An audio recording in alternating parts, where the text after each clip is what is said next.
as I've been saying ad nauseum, the missing piece is for novice traders and even not so novice traders is to be able to see somebody else trade and see what they're actually doing. Okay. And I'm a little tripped up there because what I wanted to say is actually doing, provided it's something simple and repeatable. And believe me, with the nickname trend following moron, this is very simple and very repeatable.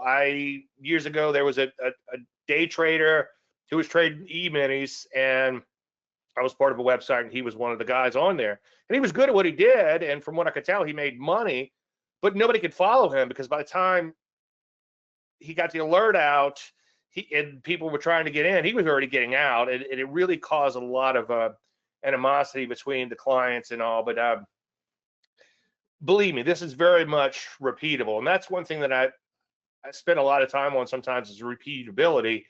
Can you do it again? And like I was talking with my peeps in the Facebook group, and occasionally I mentioned a story about a buddy of mine who turned 5K into $1 million. Unfortunately, he round tripped it. And my point to him was when he was close to $1 million is, hey, if you're that good, then do it again. And so obviously it wasn't repeatable. But anyway, this is very much repeatable, and it's actually shocking to me how simple it could be, because believe me, I try to occasionally overcomplicate things, and it's really cut and dry. It's really simple.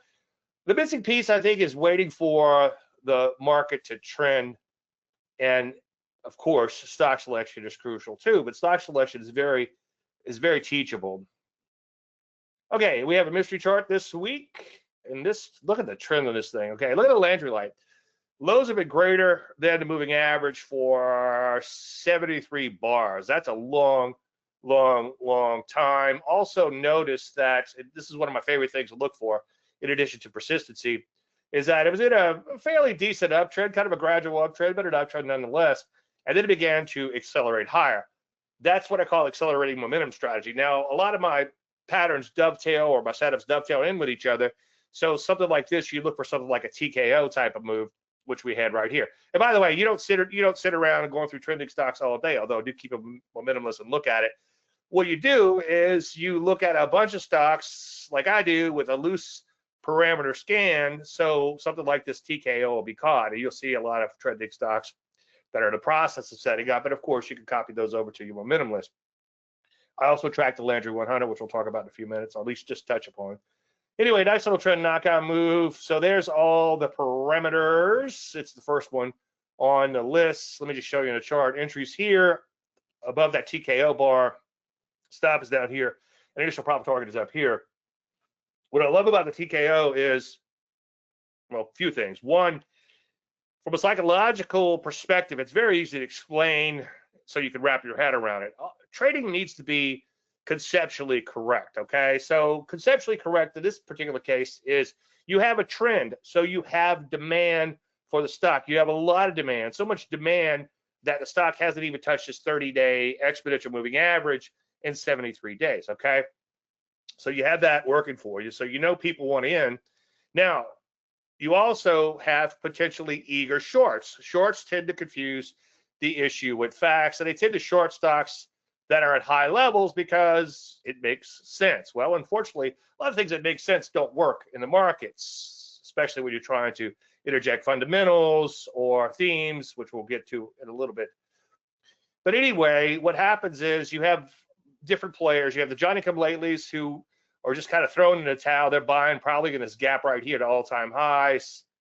And the shorts are coming in and going like, this stock does not deserve this valuation, or whatever the logical reasoning they have. Again, confusing the issue with facts.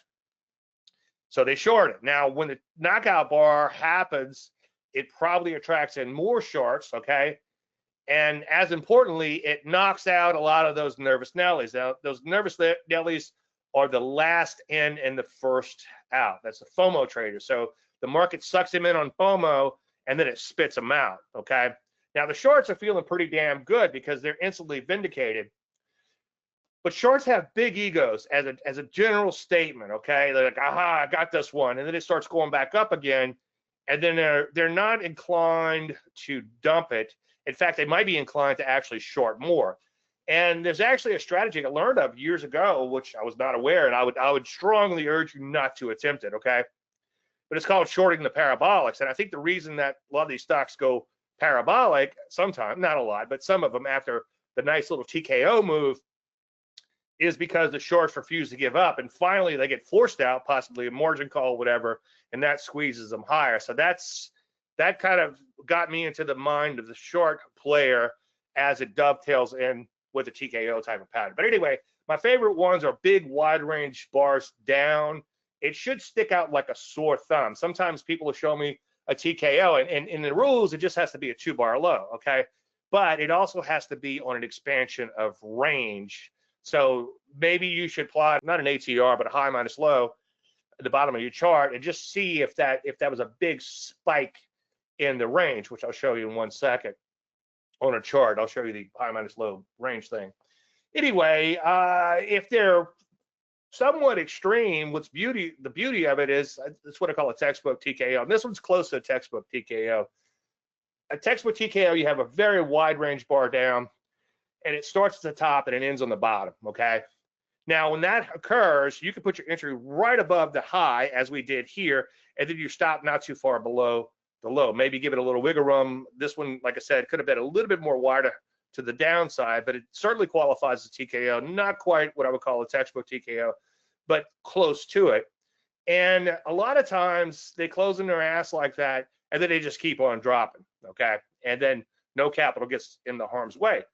But if they can make it all the way back up, especially if it happens the day after the big bang down, okay? And maybe that's something, and I'm just thinking out loud here, because like in this case, this is a 1, 2, 3, 4. This will probably be the fourth day, okay? So let's say this triggers today.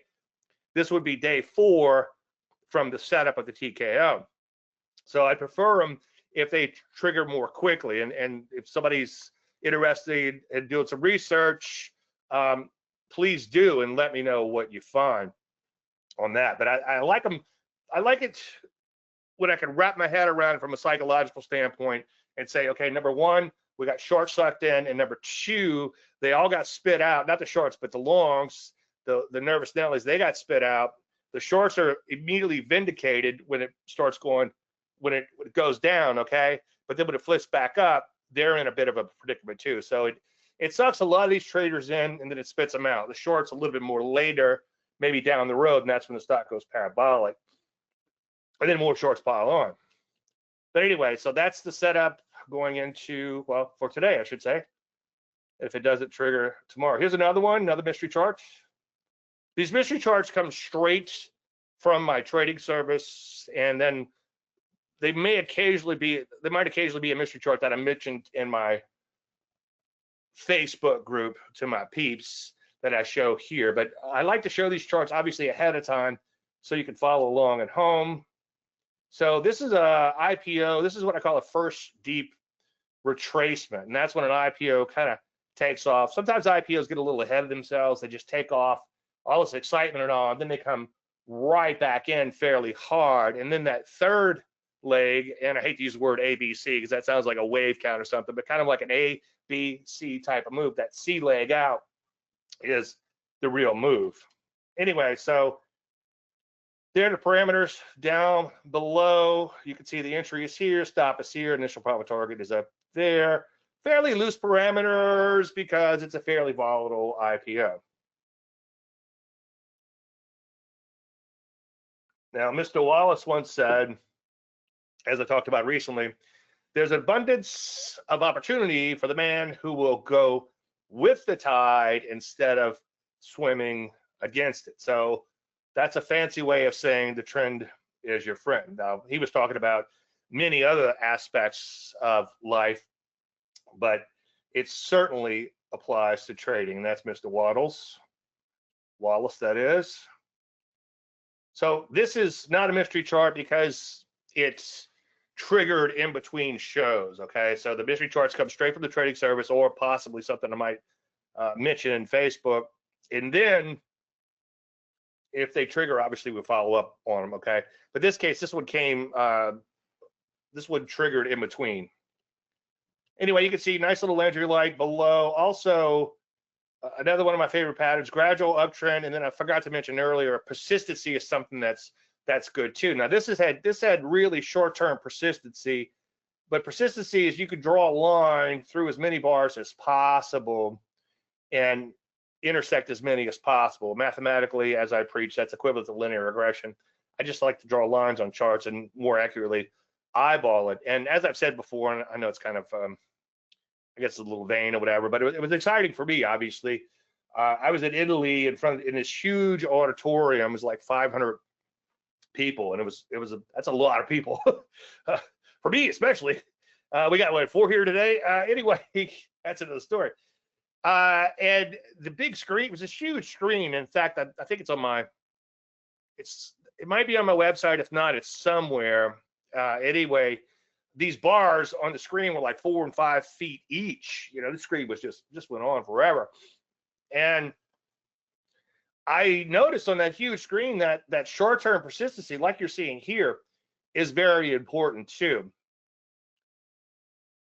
Anyway, a little bit of a pullback here, not quite to the 30 EMA, but good enough. Okay. And that's KYTX. You see the parameters down below.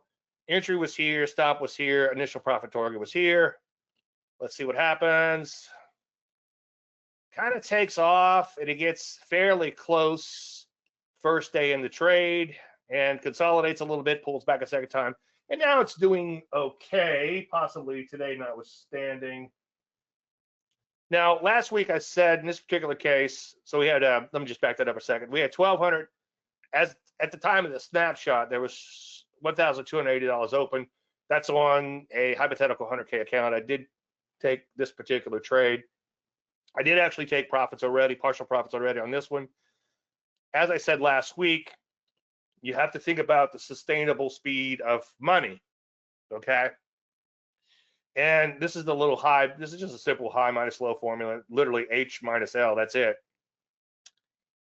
And you should be able to recreate that in any package you want. But I just eyeballed like, this is the biggest move this thing has made in a long, long time. Possibly the biggest move ever or close to it in this particular stock, okay?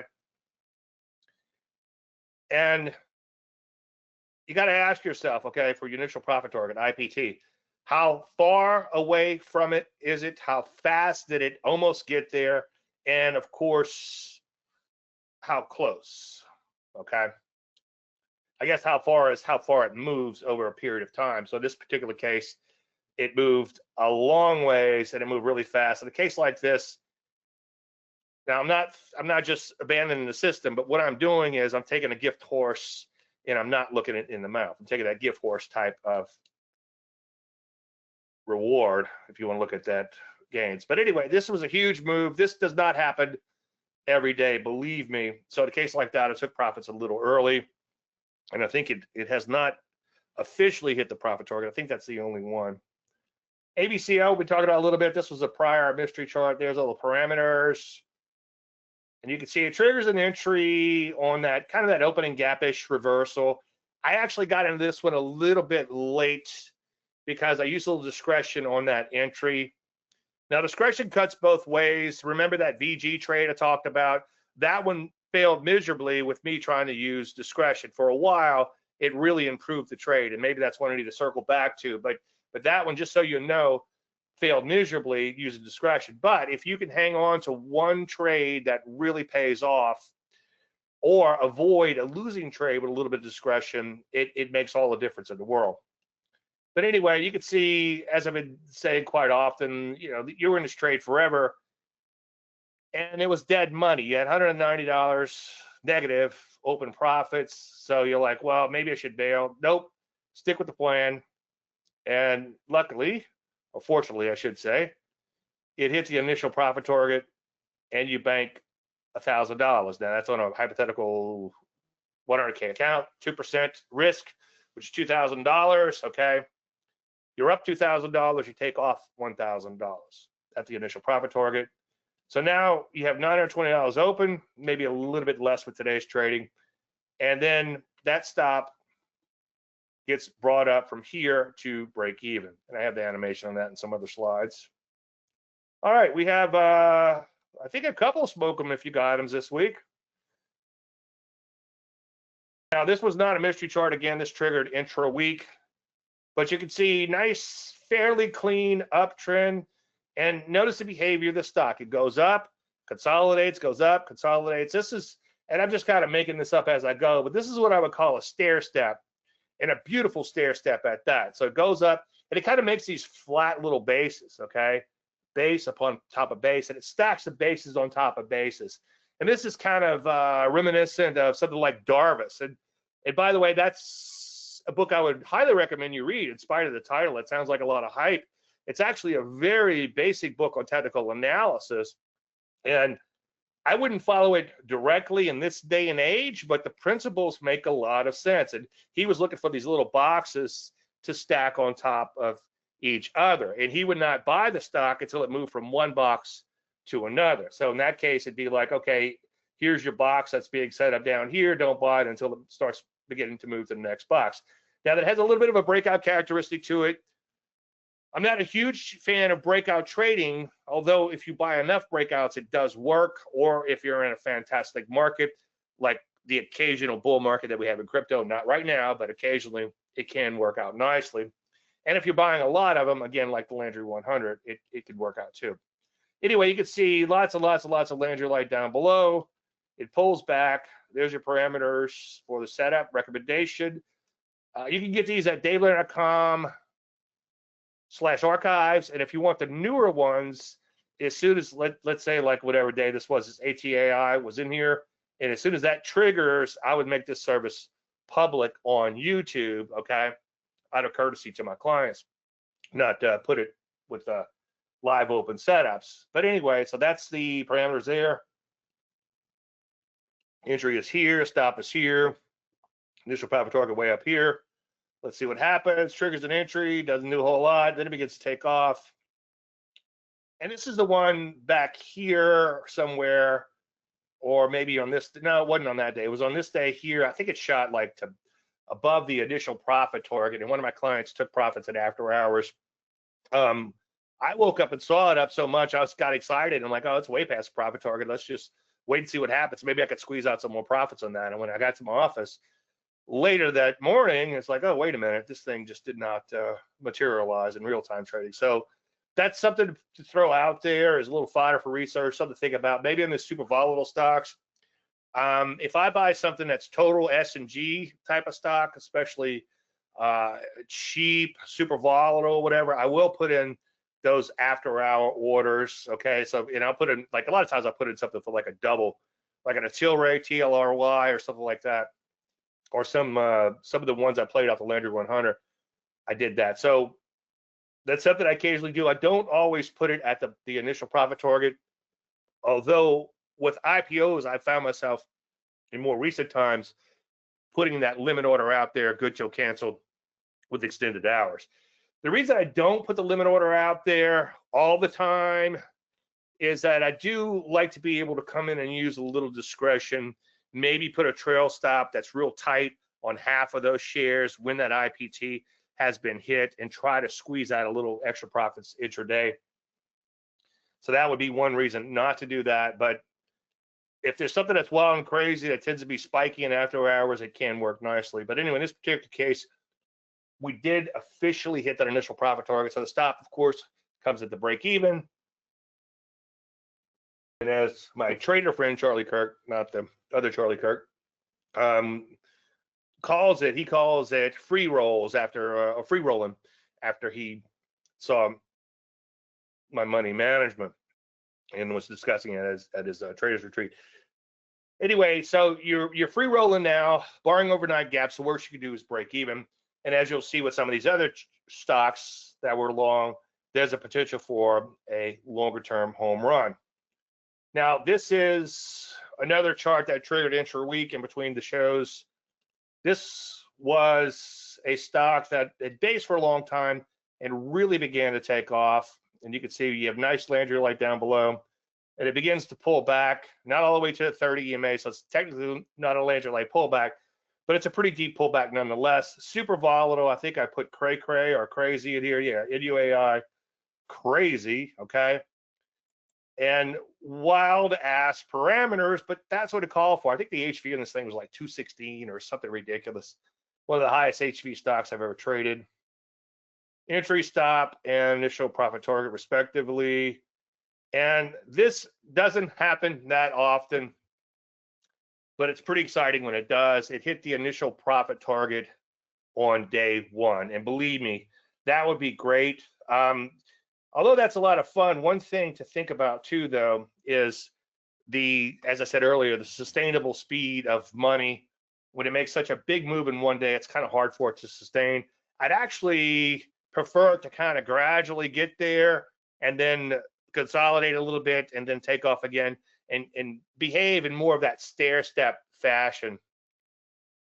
But I'll take it. So banked 1,000 again. We're up to break even, and the potential exists for a home run. Once you have your first loaf off, you take off a half a loaf, right? A half a position. I use the word loaf. I was with a hedge fund, and he always called it a loaf. So he put on 100 options or 1,000 options, whatever the case may be, and he'd take a half loaf off, put a half loaf on, whatever. So that's where I got that terminology from. So I forget how many shares was this? Let's see. So this was 2,200 shares, round numbers. So you take off half of those shares, which would be 1,100 shares, obviously. Anyway, so far so good on this one. I haven't checked back off, and yeah, these are getting hit a little bit today.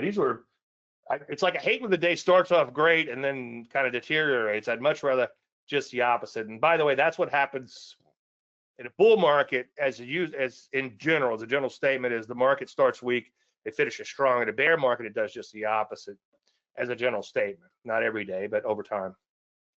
Anyway, on that second loaf, we gradually again, or as I often say, I should say, let that stop loosen up. We're shifting gears from the swing trader to the longer term trend follower. Without going into a lot of details, as I say ad nauseum every week, longer term trend following, your results percentage wise are going to be abysmal, and your drawdowns are going to be abysmal. Like you're going to have well, I'm not going to even get into what the drawdowns could be, but put it this way, most of the turtles blew up after the program because they were breakout trend traders. They were in a good market, and that's where they made all their money. Not to be short on Friday, but the real money is in the longer term trading.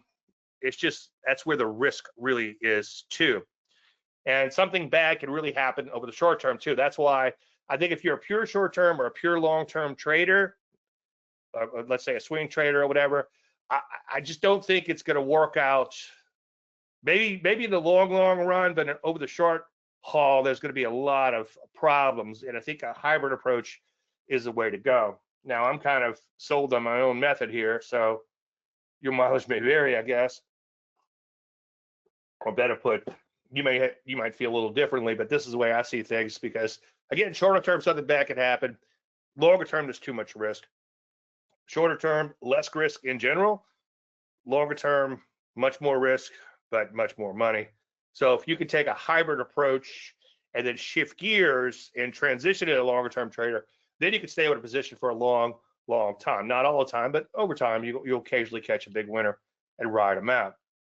Anyway, so far so good on there. Here's another, smoke them if you got them. Okay, nice. This is once again persistent, okay? Notice these bars going up day after day after day as a general statement, okay? Don't worry about the opens and the closes. Just draw a line through the bars, and the bars are stacking on top of each other. Also, acceleration. Notice it was in kind of a gradual uptrend. Then it began to take off. You got the nice little TKO type of move there. It's also a pullback, okay? Not quite to the EMA, but deep enough to make it worthwhile. There's all your parameters down below. Entry is here, stop is here, additional profit target is up here. And you can see it triggers an entry, and then bam, it does hit that additional profit target. So you bank 1,000, and at the time of this snapshot, you had $1,709 open. As I'm going through these, I'm thinking like, hey man, is he just showing us the good trades? No, these are all of the trades recently. We had knock on wood again, we had one loser recently, and I did show you that trade, okay? Maybe two. Depends on how recent. Very recent, not any. Anyway, here's another mystery chart update. You can see nice little pullback to the moving average. That's what I call a Landry light pullback, 10 to 20 bars of Landry light. Again, look at the chart. You've got acceleration here. You've got some persistency. It's a little bit more impressive, as I've been saying. If you go back and watch the shows, what was this? Like, go back and watch the show for like late April or early May, and then the chart's going to look a lot better. I'll back the chart out so you get there so you can see the setup. A lot more impressive than it looks there. Anyway, there's all the parameters. Now, here's the cool thing. When you get into these stocks that turn into longer term trends, if you're buying at lower levels, they really start to pay off at higher levels. And I'll explain that a little bit more in just 1 second, especially when we get to KTOs. But that's the beauty of if you can catch a stock at relatively low levels. And I'm not saying bottom fish. It could be making new highs off a big fat base or something, or you just, the price you're buying it is at 20 and you're fortunate enough to ride it to 60 or 80 or whatever the case may be. That's where the real money is going to come in, okay? And one thing I want to get into, and it's just not enough time lately, there's so much going on, but maybe when things settle down a little bit, I can take a lot of these setups that have run their course or close to have or running their course, okay, midstream, and I can explain to you a lot of the nuances. And we explained a lot of those over the weeks, such as dead money, etc. But there's open profit drawdowns. There's a lot of things that you have to expect and deal with. And the bottom line is you really need to know the nuances. And that's, I'm sure I've talked about that in a million little things. If not, I need to. But you can see that in this particular case, you're about 2-3 weeks into the trade and you're underwater. And you're thinking to yourself, well, I'd be stupid to just sit in this losing trade, right? Cut your losses short, ride your winners, right? Well, follow your plan is what you need to do, okay? Forget about all those adages, even though there's some truth to some of them, like that one. But you follow your plan is the best thing to do. And that way, you don't create all this animosity and internal turmoil by trying to second guess and outguess the markets. Anyway, hits the initial profit target, and then it goes back to meander mode, okay? So once again, you're thinking, well, this is dead money, and that's what, a couple of months here that you're losing money from, at least from where you were. You're still above water, but for 2 months, you're giving up open profits. And believe me, that's hard to do. And as I say each week, if I didn't have a trading service, I probably wouldn't be, and I hate to use the word good at this, I probably wouldn't be as good as I am at following this plan, because a lot of the trades I do outside of trading service, I'm not quite as good. But I remind myself, it's like, okay, Dave, let's pretend that that was also on the service. How would you play this? What would your plan be? And let's do that. So the service, the trading service, me saying, these are the trades I'm going to take. If you want to take them, fine. If you want to do something else with them, whatever you want to do with them, knock yourself out, right? But I'm going to take them, and I can show you the actual trades on any particular trade you want to see, and I often show them in these presentations, just so you can see that somebody is actually doing this. Now, I might go weeks and sometimes months without doing anything, and that's when I lose all my clients, okay? Because everyone thinks, well, this guy never does anything, I'm just going to go ahead and quit. And I guarantee if I go back and look right before we got into this huge run, I probably lost the majority of my clients, okay? Because nobody wants to be told not to do anything. People crave action. So anyway, 38.18 open. Here's another gold stock. Entry was here, stop was down here. Again, you need to back this chart out to see that trend. That was a pretty good trend way back there, okay? This profit target here. And again, this thing was slightly above water, but you're like 3 months into the trade thinking like, oh, Dave, you're supposed to be a swing trader, right? But yes, I'm a swing trader. I want that profit on the first day like we saw earlier. But sometimes it takes time to develop. Sometimes the market doesn't, well, often the market doesn't move on your time frame. We all want money.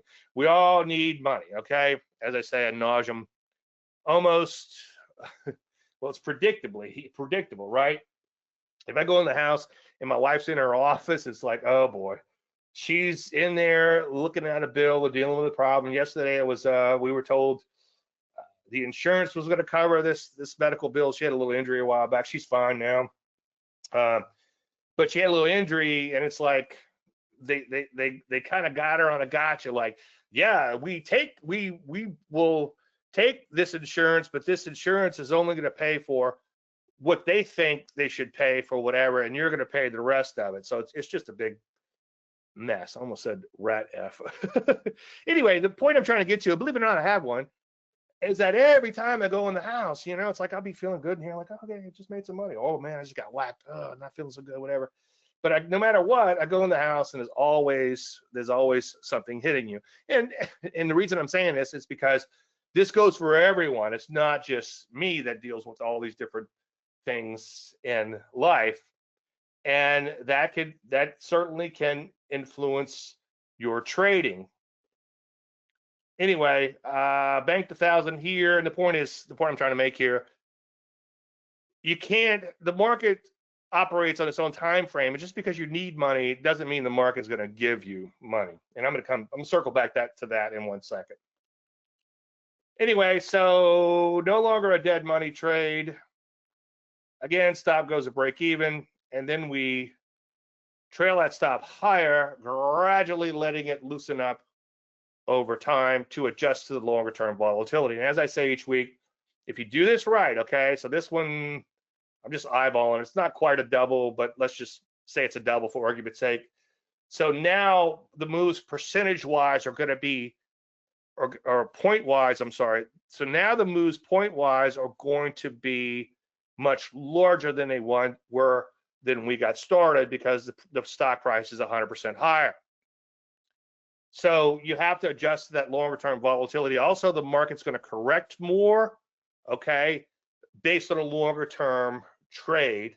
So you want to try to ride out that correction. You don't know if that correction is going to be the last one, and that's when it hurts.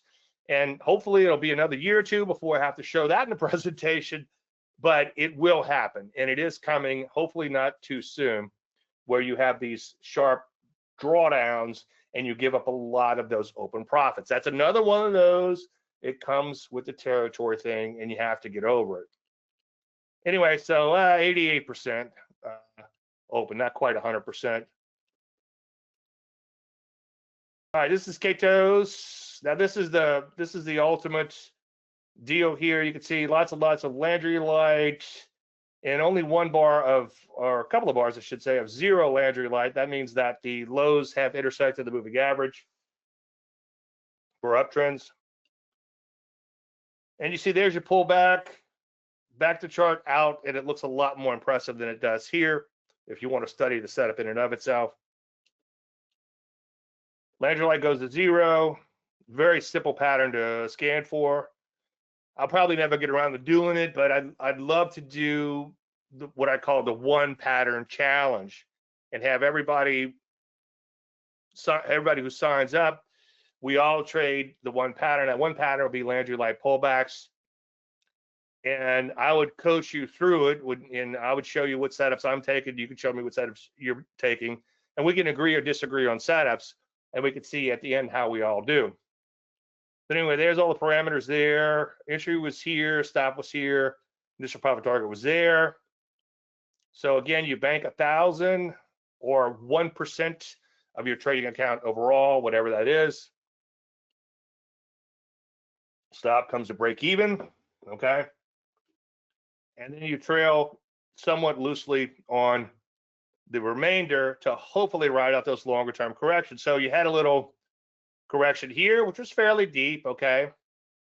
And then now you're having a correction again. Now this actually looks pretty good if you were thinking about doing an add-on trade to get back into that swing to intermediate term mode. So I forget how many shares this was, but let's just say 200 round numbers. You flip that 100, so you had 100 on, maybe put back on 50 shares because now it's so much higher in price. It's 100% or whatever it is higher in price, and then flip them out for a swing trade. Okay, that's one way to kind of trade around your positions.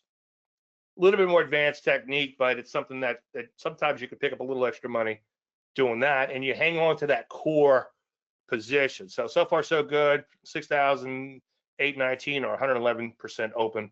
And profits, again, big knock on wood on that.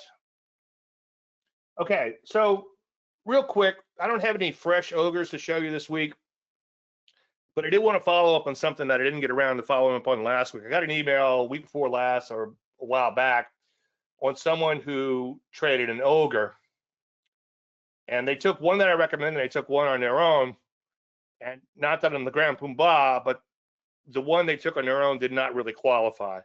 So for an ogre to qualify, and this was an actual trade here that I have on the left that I did take, and I forget which stock this is.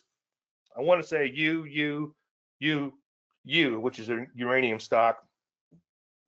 Anyway, you want a stock in a really, really nice trend, and it could also be like a trend and then pulling back a little bit, as I'll show you in 1 second. And you're looking to play that it has a gap and then it comes back up. So you have all this demand behind you, and this gap kind of serves a purpose like of a trend knockout. But this is an intraday strategy, and sometimes it can work out nicely. And one of the reasons it works, without going into a lot of details, because we've done this ad nauseum, or a lot, I should say, is that the market makers, when the stock gets whacked with earnings or whatever the case may be, the market maker is going to lower the price as low as he can because he's forced to buy that stock.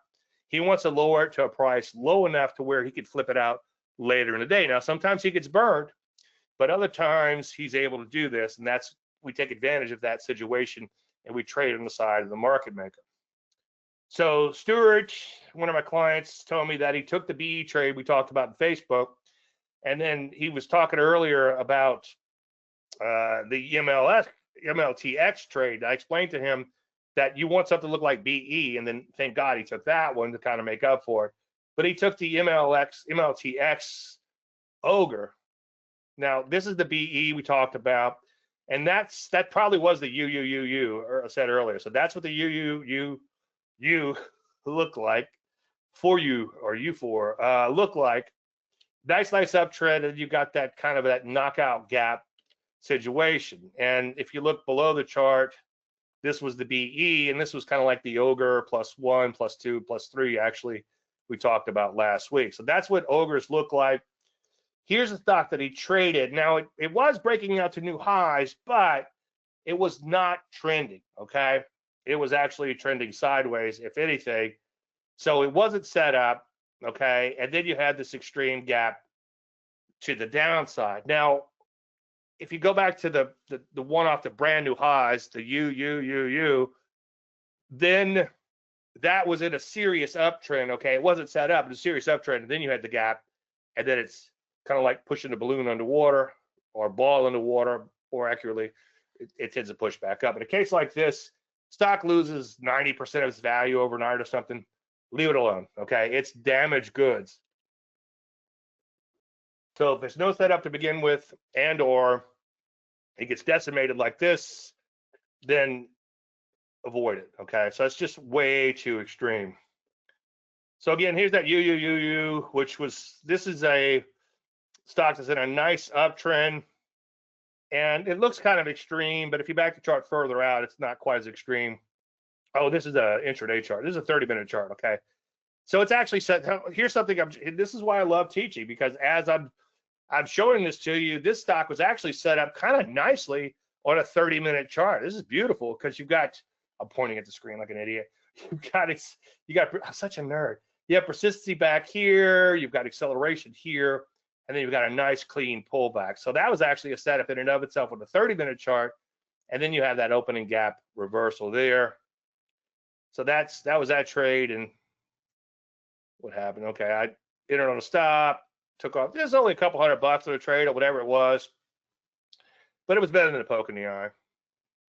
Okay, let's just real quick. I'm not going to spend a lot of time on Landry 100 because I've talked about it quite a bit. I did want to show you that speculation is still alive and well. And I just grabbed this mini that would show up on this, minis would fit in this window. And you can see that here's a gold stock put in and on 428, and it's up 681%. And then way down here, that's a Katos. Remember that? That's one we're actually long. In fact, a lot of stocks were long, and actually, just a little tease here. I do see one stock in here that was on the aforementioned mystery chart list. Okay, so now you can narrow it down to one of these. Maybe you'll figure it out. Anyway, nice move in these. All of these stocks, and some of these have been here for a little while. See, that's 4, so that's a few months.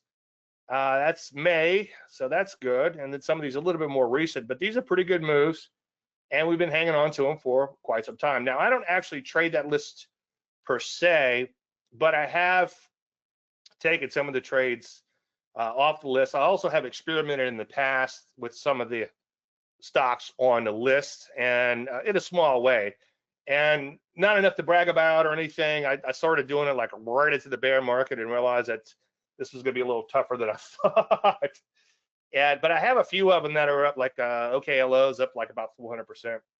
So there's a few of them that have worked out nicely. But believe me, I just put in a little tiny bit of money in these, maybe like $1,000 a trade or something like that. So it wasn't a whole lot of money, but it's kind of paying off. So it's another testament for trading momentum. Now, again, as I preach, don't rush out and try to trade breakouts unless you're okay with that. And I knew a trader, I guess he's still doing it. He trades breakouts, and his percent correct is abysmal, but he does occasionally catch a nice trend.